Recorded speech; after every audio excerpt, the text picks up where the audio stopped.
It's my feel-good breakfast show. It is your feel-good breakfast show indeed. Good morning. Well, it is World Youth Skills Day today, and we're going to be taking and talking to some experts about the importance of trade jobs in South Africa. Now, Bulelwa Bongoza and Abigail Carlse from a higher education institution, they join us in studio to share some insight on this topic. Good morning, ladies. Hi, good morning, Joey. Oh, How are you today? You know what, this is a very important conversation to have today, especially since the pandemic has hit. Now, I'm going to maybe start off with you, Bulelwa. How has the pandemic affected how technical and vocational education and training institutions, how they impart skills to their learners? Morning once again, Zoe. It has been very, very difficult, but then as a technician and a program manager, I have had to adapt my teaching techniques to an online mode of teaching and learning. This has required of me to learn a new skill and employ to deliver the content in an understanding and successful manner. And this has led to our learners to actually acquire some skills of being independent, because now we continue with the online learning and teaching. So they had to be independent, try to study on their own, but then with the guidance and then the facilitation of lecturers. Yeah. So it has been very difficult, but we are there. We're going there slowly but surely. Thank you. It's slow and sure, but Bulelwa, how have they received it? Have they been able to be independent? I would assume so, because they have shown their part to learn and to try and acquire a lot from the online teaching. I would assume so, but it's slowly but surely. You remember, this is new to us, and we are trying our best. I can imagine. And Abigail, I wanted to know from you, how important now more than ever are trade jobs for the country? Well, Zoe, trade jobs, having a trade will never be obsolete. I mean, being in the manufacturing industry, it's part of our, the building blocks of the economy. So having that skill set and being good at it gives you that stepping stone to enter industry, to work, and also become an employer to many other people who, in the situation that we all need these jobs. Okay, well, I have a question now, so any one of you can take it, but how will the world of trade schools now change post the COVID-19 world? I mean, I know this is all new for us, but has there been some plan in place? Can you take that, Abby? Okay, well, the COVID pandemic has highlighted many issues around our economy and technology and etc. So as artisans are leaving the trade, and because of the age and illnesses, we have to have that skill set that is going to fill the gap of the artisans training. If we do not fill that gap, our economy is going to be not going to be able to recover. And Northern College has already adapted their training. We are including CNC training, which is an automated machine programming training. We also have 3D printing, which we are currently doing at our college. And of course, we are expanding on this in the future. Okay, well, it sounds very exciting. Abigail, Bulelwa, thank you so much for joining me for this conversation for now.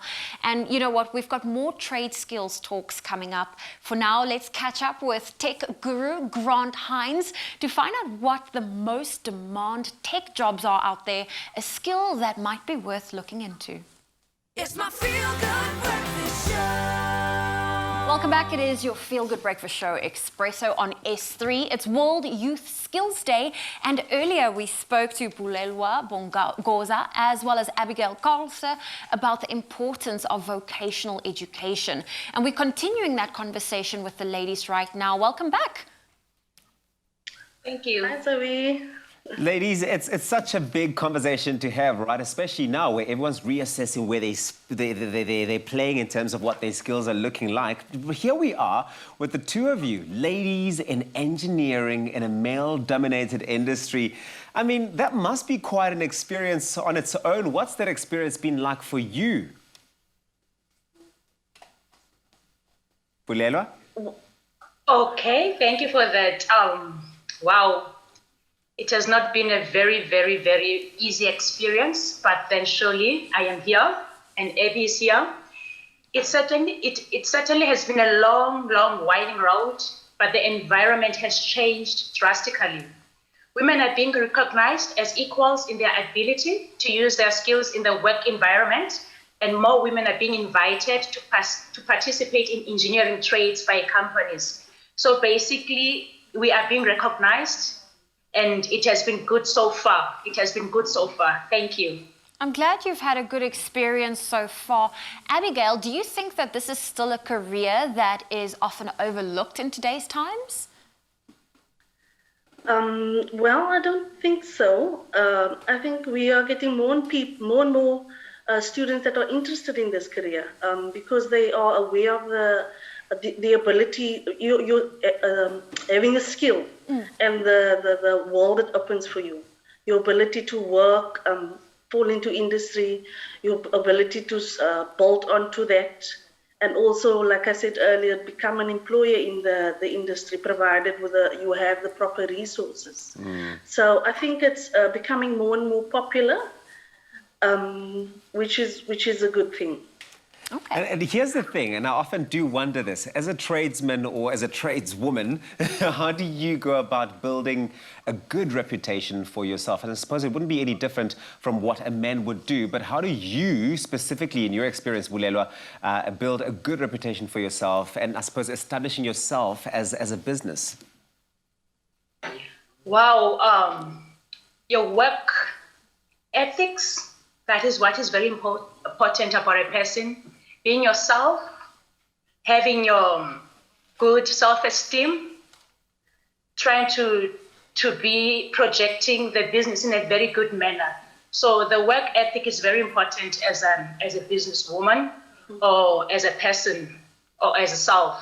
So that is what is very important. Very important indeed. Well, Abigail, I wanted to know from you, as we're about to wrap up our conversation, do you have any final tips and words of advice for any youngsters interested in this career path and to give them an honest look at to what to expect?